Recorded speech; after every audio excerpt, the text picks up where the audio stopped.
ہوتا ہے ایسا کہ کچھ جملے نکل جاتے ہیں. قاری خلیل الرحمان جاوید صاحب کا قطعاً یہ مقصد نہیں تھا اور نہ وہ یہ کہنا چاہتے تھے کہ گویا قبروں کو پوجا جا رہا ہے.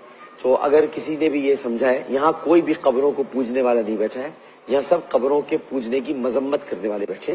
کوئی قبروں کو نہیں پوجتا، لیکن مزارات اولیاء سے رشد و ہدایت اور وہاں سے تمسک یہ سب برحق ہے اور اس کی کوئی مخالفت کر ہی نہیں سکتا. لہٰذا مزارات اولیاء برحق ہیں، وہاں جانا، وہاں سے ان سے برکت حاصل کرنا یہ بالکل ایک الگ مسئلہ ہے، اس کا تعلق نہیں تھا. وہ لٹا کر اور کھڑا کرنے والی جو بات تھی، میں نے اسی وقت اس پر بات بیچ میں نے اس کو کٹ کر دیا تھا، لہذا اس کو ویسے نہ لیا جائے. ایک ایک جملہ سب عرض کر دیں، آپ بھی ایک کلیئر کر دیجیے گا تاکہ کوئی بات نہیں، تاکہ چیز اچھی ہو جائے. آپ ایک ایک جملہ عرض کر دیں. ڈاکٹر صاحب میں اس میں یہی کہنا چاہوں گا کہ یہاں ٹاک شو میں بیٹھے ہیں، میرے لاکھوں کروڑوں سننے والے جانتے ہیں کہ میں طبعاً میں مناظر ہوں، لیکن میں نے پچھلے پورے اتنے عرصے میں اپنا وہ کوئی انداز اختیار نہیں کیا ہے، ورنہ ہمیں وہ اس کا سارا رات سارا اس کے قانون پتہ ہیں. تو یہ بھی ہمیں قاری صاحب کو سوچنا چاہیے کہ مقصد اتنے سخت جملے کہ وہ کھڑے پوچھتے ہیں، اس کا مطلب آپ پورے اربوں مسلمانوں کو آپ ہندو بنا رہے ہیں. آپ کی اقلیتیں آپ اب دیکھیں، آپ ہیں کتنے اہل حدیث مطلب طبقہ ہے کتنا ہندوستان پاکستان میں، آپ ہیں کتنے؟ مطلب میں ایک بات کر رہا ہوں، نہیں انہوں نے لفظ پھر اقلیت کا استعمال کیا. دیکھیں بات یہ ہے، میرا کہنے کا یہ مطلب ہے کہ لا الہ الا اللہ محمد رسول اللہ پڑھنے والے یہاں کروڑوں مسلمان ہیں اور کروڑوں لوگ مزارات اولیاء پہ جاتے ہیں، وہاں جانا مستحب ہے. یہ پورا قرآن و حدیث سے یہ ثابت عمل ہے، ہم کرتے ہیں. دیکھیں ساری باتیں قرآن و حدیث سے ثابت نہ کریں، گزارش یہ ہے زیارت قبور حدیث میں نہیں ہے مولانا، زیارت قبور حدیث میں نہیں ہے. میری گزارش سنیں، مجھے فاروقی صاحب یہ بتائیں کہ زیارت قبور حدیث میں نہیں ہے. میری گزارش سنیں، میں آپ زیارت قبر بخاری مسلم ترمذی ابن ماجہ میں نہیں ہے. اچھا مجھے بتائیں کہ حدیث میں نہیں ہے. آپ مجھ سے اپنی بات کہلوانے کی کوشش نہ کریں. گزارش یہ ہے، آپ پھر میری بات میں نہ بولیں، آپ کو انہوں نے ٹائم دینا ہے، آپ اپنی بات میں بولیں. اور اس میں ڈاکٹر صاحب بڑی کلیئر سی بات ہے کہ اس طرح کا رویہ یہ بھائی رکھیں گے جو آگے 4-5 دن ہے تو یہ آگے نہیں چلے گا. یہ ان کو معذرت کرنی چاہیے جو کروڑوں لوگوں کی انہوں نے دل آزاری کی ہے. انہوں نے کہا ہے کہ آپ لیٹے کو پوچھتے ہیں، یہ بتائیں کب پوچھے کسی نے؟ ہمارے کس عالم نے کہا ہے کہ مزار کو سجدہ کرنا جائز ہے، اس کی عبادت کرنا جائز ہے؟ عبادت غیر اللہ حرام ہے، کفر ہے، اللہ کے سوا کسی کی عبادت کرنا شرک ہے. آج تک ہمارے کس عالم نے یہ لکھا ہے؟ یہ بالکل انہوں نے الزام لگایا اور اس صریح الزام پر ان کو اس پورے کروڑوں لوگوں سے ان کو معافی مانگنی چاہیے. یہ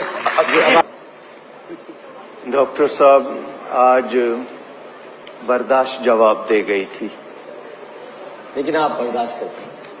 خاموش اس لیے رہا کہ میں یہ دیکھ رہا ہوں کروڑوں لوگ جو دیکھ رہے ہیں وہ یہ نہ سمجھیں کہ جی ہم لفظوں کا جواب دینے کی بجائے لڑ پڑتے ہیں.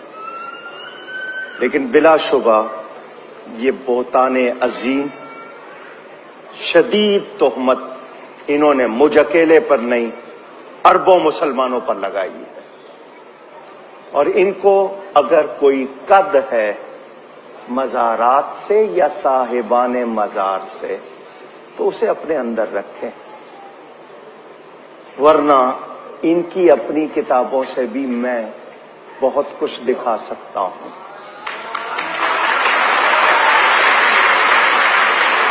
اور میں یہ جملہ کہنے پر مجبور ہوں، کسی کو پسند آئے نہ آئے میں کہنے پہ مجبور ہوں. جو حلال کے ہیں وہ حلال مانتے ہیں، جو حلال کے نہیں وہ حلال نہیں مانتے. السلام علیکم ورحمۃ اللہ وبرکاتہ. یہ گزشتہ دنوں ایک بول ٹی وی کے اوپر پروگرام کے اندر قاری خلیل الرحمان جمید حفظہ اللہ تعالی نے جو لوگ قبروں کے ساتھ ایسے معاملات کرتے ہیں کہ جو مسلمان اللہ کے لیے خاص سمجھتے ہیں، ان کے بارے میں یہ کہا کہ جس طرح بعض لوگ اس دنیا کے اندر بتوں کی پوجا کرتے ہیں، بتوں کی عبادت کرتے ہیں، اسی طرح آج کل بہت سے مسلمان قبروں کی عبادت کرنا شروع ہو گئے ہیں. اور عبادت صرف نماز ہی نہیں، نماز کے علاوہ دیگر بہت سی چیزیں بھی عبادات ہیں، جیسے اللہ کو پکارنا. ہم تمام مسلمان گزشتہ 1400 سال سے صرف ایک اللہ کو پکارتے ہیں اپنی مدد کے لیے، اپنی مشکلوں میں اپنی آسانیوں میں، اپنی خوشی میں، اپنی غمی میں، لیکن آج مسلمان قبر والے کو پکارتا ہے، دور سے بھی نزدیک سے بھی، اور اس کے بارے میں وہی عقیدہ رکھتا ہے کہ جو مکہ کے اندر جب مشرکین تھے وہ بھی یہی باتیں کیا کرتے تھے۔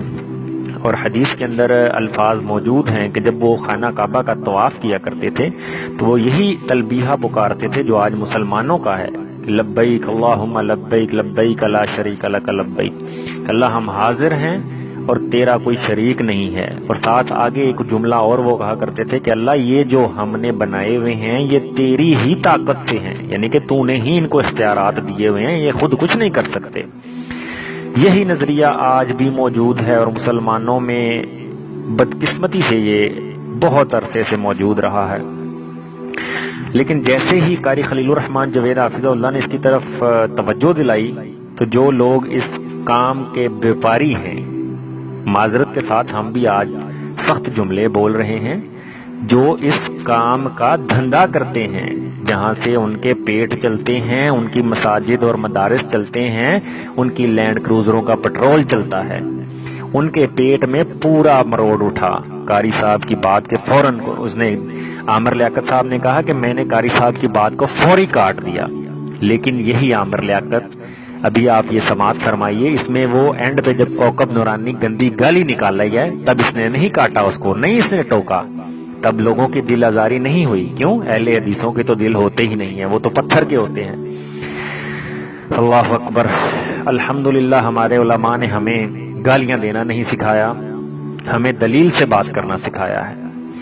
میں یہاں پر بہت کچھ کہہ سکتا ہوں، ہمیں بھی الحمدللہ بہت کچھ آتا ہے کہنا، لیکن ہم ان کو گالیاں نہیں دیں گے، ہم ان کو انشاءاللہ اچھے دلائل کی روشنی میں جواب دیں گے۔ یہ مفتی حنیف قریشی صاحب نے اس میں کہا کہ مزارات کی توہین ہو گئی ہے، مزارات والوں کی توہین ہو گئی ہے۔ کیا اب امام ابو حنیفہ رحمہ اللہ کا عقیدہ آپ کو نہیں یاد؟ کیا امام مالک، امام شافعی اور امام احمد بن حنبل کا عقیدہ نہیں یاد؟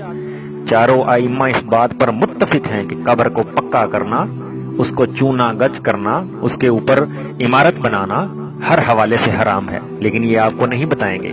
یہاں پر ان کو ائمہ کی جو اقوال ہیں وہ یاد نہیں رہیں گے۔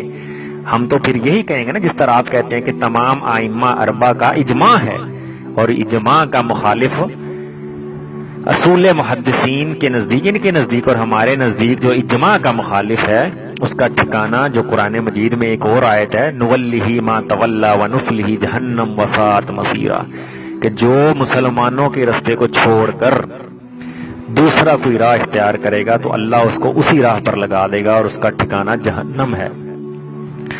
پہلی بات، کیونکہ مزارات بنانا ہی حرام ہوا تو ان کے اوپر جانا کیا، ان کی دعا کیا، اور میں اس کے اوپر ایک پوری مکمل ویڈیو بنا کے انشاءاللہ آپ کو بتاؤں گا کہ یہ مزارات کا جو سلسلہ شروع ہوا ہے در حقیقت یہ کس کی کاپی کی گئی ہے۔ یہ خانہ کعبہ کا پورا ماڈل جو بنا کے انہوں نے قبروں کے ساتھ معاملہ کیا، اس کے اوپر انشاءاللہ ہماری کل یا پرسوں آپ کے پاس ایک ویڈیو آئے گی، وہ سب ساتھی دیکھیں اور ان کو فائدہ ہوگا۔ اور ایک بات مفتی صاحب نے یہ کہی کہ یہ ہیں ہی کتنے، اللہ کے بندے، اللہ اکبر، حق ہمیشہ تھوڑا ہی ہوتا ہے، حق کا معیار تعداد نہیں، ورنہ خانہ کعبہ تعمیر کرنے والے لوگ جنہوں نے خانہ کعبہ تعمیر کیا تھا وہ کون تھے؟ مکے کے مشرک تھے، ابراہیم علیہ السلام کے پیروکار تھے، انہوں نے ابراہیم اور اسماعیل علیہ السلام کے بت بنا کے خانہ کعبہ میں رکھے ہوئے تھے اور خود کو ابراہیمی سمجھتے تھے، لیکن در حقیقت وہ ابلیسی تھے۔ آج کے مسلمان بھی ان کے اندر بھی وہ ابلیسی موجود ہیں، وہ شیطان موجود ہیں جو در حقیقت مسلمان نہیں ہیں، نام کا کلمہ پڑھتے ہیں لیکن عمل ان کے وہی ابلیس والے ہیں۔ اور بات رہی تعداد کی، تو ہم نے کبھی بھی تعدادوں پہ غور نہیں کیا۔ اللہ کے نبی صلی اللہ علیہ وسلم جب دنیا سے تشریف لے گئے تو روایات کے اندر، کتابوں میں اندر موجود ہے کہ 1 لاکھ کے قریب تھے صحابہ، اور الحمدللہ آج وہ 1 لاکھ سے تعداد مسلمانوں کی بڑھتی 1 2 4 3 کروڑ میں چلی گئی۔ تو کیا یہ تعداد بڑھ گئی نہیں؟ 13,000 سال میں، یا ہر 100 سال کا آپ 1 کروڑ لگا لیں تو آج الحمدللہ کروڑوں میں اہل حدیث موجود ہیں۔ عرب کے اندر بے شمار مسلمان اہل توحید موجود ہیں جن سے ان کو بہت تکلیف بھی ہوتی ہے۔ تو میرے بھائیوں، یہ مسلمانوں کی تعداد بڑھی ہے، کم نہیں ہوئی ہے۔ اللہ کے نبی صلی اللہ علیہ وسلم جب دنیا سے گئے تھے کتنے تھے؟ 1 لاکھ صحابہ۔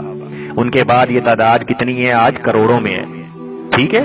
اور باقی یہ جو سارے نام نہاد مسلمان بنے بیٹھے ہیں، اور آج آپ نے سن لیا اپنے منہ سے کہ یہ کوکب نورانی نے گالی نکالی ہے، ان کا تو کام ہی یہ ہے، گالیاں نکالو، عوام کو جذباتی کرو اور لڑاؤ اور مسئلہ خراب کرو۔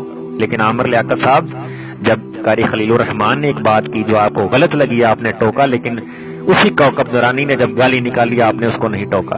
یہ دو رخ، یہ تمہاری منافقت، یہ عوام آج دیکھ رہی ہے۔ اللہ سے ڈرو، مسلمانوں کے اندر فتنہ نہ پھیلاؤ، مسلمانوں کو بہتر رستے کی طرف جانے دو، مسلمانوں میں انتشار مت پیدا کرو۔ اور اس کے علاوہ یہ شو کے اندر بعض لوگ جو پیچھے تالیاں مار رہے ہیں، ان کو بھی اس چیز پر غور کرنا چاہیے کہ یہ کوئی یہاں پر آگے کوئی شو نہیں چل رہا ہے دوسرا، یہاں پہ ایک سیریس بات ہو رہی ہے اور اس کو آپ نے جو ہے نا تالیوں کی گونج میں اڑا دیا ہے۔ اللہ ہمارے ان مسلمان بھائیوں کو ہدایت دے۔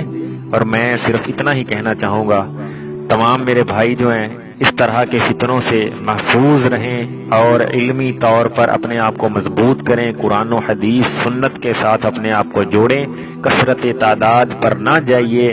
اصل میں وزن جو ہے قیامت کے دن اعمال کا، جن کا سنت کے مطابق ہوگا انہی کو وزن ملے گا۔ جتنے مرضی عمل کر لے، قیامت کے دن ایسے لوگ آئیں گے جن کے تھکے ہوئے ہوں گے، ماتھوں پر نشان ہوں گے، لیکن ان کے اعمال ہوا میں اڑا دیے جائیں گے۔ کیوں؟ ان کے اندر کوئی وزن نہیں ہوگا۔ تو تعداد سے زیادہ اپنے اعمال میں وزن پیدا کیجئے۔ اللہ سے دعا ہے اللہ میرے مسلمان بھائیوں کی حفاظت فرمائے، علماء اہل حدیث کی حفاظت فرمائے، اور علماء اہل حدیث کو ایک صف میں کھڑا کر دے، اور ہماری عوام کو بھی۔ السلام علیکم ورحمۃ اللہ وبرکاتہ۔